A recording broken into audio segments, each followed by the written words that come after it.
Hello అండి. Welcome back to my channel. ఈరోజు మనం ఈ వీడియోలో నాటుకోడి చికెన్ ఏ విధంగా చేసుకోవాలో చూద్దామండి. విలేజ్ స్టైల్లో నాటుకోడి కూర ఏ విధంగా చేస్తారో చూద్దామండి. ముందుగా కూరలో వేయడానికి అల్లం వెల్లుల్లి పేస్ట్ దంచుకుందామండి. ఇది రోట్లో దంచితేనే చాలా టేస్ట్ వస్తుంది. తర్వాత అదేవిధంగా ఎండు కొబ్బరిని కూడా దంచుకోవాలి. వాటితో పాటే మసాలాలు కూడా సపరేట్గా దంచి పక్కకు పెట్టుకోవాలండి.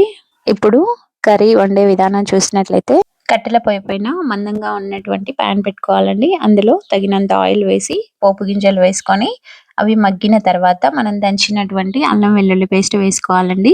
ఈ అల్లం వెల్లుల్లి పేస్ట్ అనేది కొంచెం వేగేంత వరకు ఆగి తర్వాత కరివేపాకు, మునగాకు కొంచెం యాడ్ చేసుకున్నాను నేను.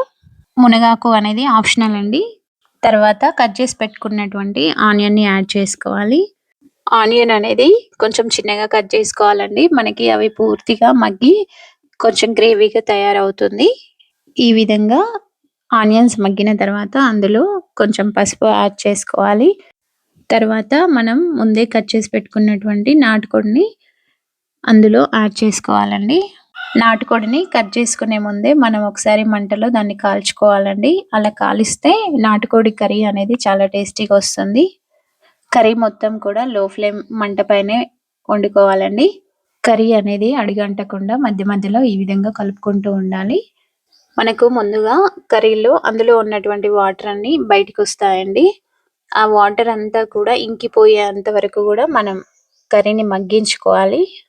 మనకి కర్రీ అనేది ఒక 70% కుక్ అయిన తర్వాత మనం అందులో కారము, సాల్ట్ యాడ్ చేసుకోవాలండి. నేనైతే ఇక్కడ 2 టేబుల్ స్పూన్ కారం యాడ్ చేసుకున్నాను. 1 టేబుల్ స్పూన్ సాల్ట్ యాడ్ చేసుకున్నాను. నేను వండే చికెన్ 1 కేజీ వరకు ఉంటుంది. దానికి ఆ మోతాదు సరిపోతుందండి.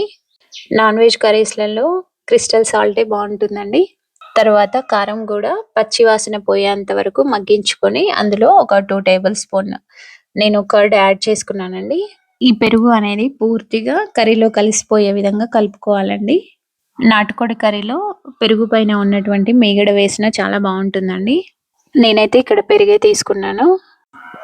పెరుగు, ఉప్పు, కారం అనేవి ముక్కలకు పట్టే విధంగా ఒక 5 నిమిషాల పాటు ఉడికించుకోవాలి. తర్వాత అందులో తగినన్ని వాటర్ యాడ్ చేసుకోవాలండి.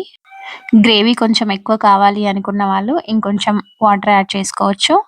తర్వాత అందులో 1/2 table spoon garam masala, 1 table spoon ధనియా పౌడర్, తర్వాత మనం దంచి పెట్టుకున్నటువంటి కొబ్బరి యాడ్ చేసుకోవాలి. వీటన్నింటిని కలుపుకొని ఒక 10 నిమిషాల పాటు కర్రీని మూత పెట్టుకొని ఉడికించుకుంటే అయిపోతుందండి. మనం నాటుకోడి కూరలో ఖచ్చితంగా ఎండు కొబ్బరి వేసుకుంటేనే చాలా టేస్ట్ వస్తుందండి. ఈ విధంగా ఎండు కొబ్బరి వేసుకుంటే మనకి గ్రేవీ కూడా చిక్కగా వస్తుందండి. ఇంతేనండి, మనకి ఈ కన్సిస్టెన్సీ సరిపోతుంది. ఈ విధంగా ఉడికిన కర్రీని వేడివేడిగా సర్వ్ చేసుకొని చపాతి, రాగి సంకటి, అన్నంలోకి దేంట్లోకైనా వడ్డించుకుంటే బాగుంటుందండి. Thank you for watching. Please subscribe to my channel.